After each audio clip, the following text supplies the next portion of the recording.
নমস্কার ভিউয়ার্স। তো চলুন শুরু করা যাক শ্রীমদ্ ভগবত গীতা যথাযথের বিজ্ঞান যোগের পরবর্তী অংশ। আজকে 15 নং শ্লোকে পরবর্তী অংশ। শিশুর অভিভাবকদের কর্তব্য সন্তানদের সুপ্ত দিব্য চেতনাকে পুনর্জাগরিত করা।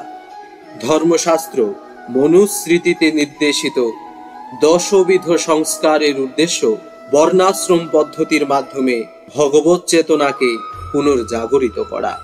তবে পৃথিবীর কোথাও এই পদ্ধতি কঠোরভাবে অনুসরণ করা হয় না। তাই আধুনিক যুগে শতকরা 99 জন মানুষই নরাধম।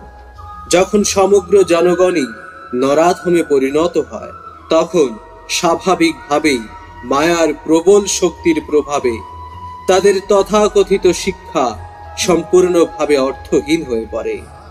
গীতার মানদণ্ড অনুসারে তিনিই প্রকৃত পণ্ডিত, যিনি একজন বিদ্বান ব্রাহ্মণ, একটি কুকুর, একটি হাতি ও একজন চণ্ডালকে সমদৃষ্টিতে দেখেন।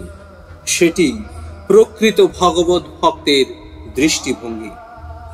পরমেশ্বর ভগবানের অবতার পরম গুরু রূপে অবতীর্ণ শ্রী নিত্যানন্দ মহাপ্রভু যথার্থ নরাধম জগাই ও মাধাই ভ্রাতৃদ্বয়কে উদ্ধার করে দেখিয়ে গেছেন যে প্রকৃত ভগবত ভক্তের করুণা কিভাবে সব থেকে অধপতিত মানুষের উপরেও বর্ষিত হয়। তাই যে নরাধমকে ভগবান পর্যন্ত নিন্দা করেছেন, ভগবত ভক্তের কৃপার প্রভাবে তারও আবার পারমার্থিক চেতনার উন্মেষ হতে পারে।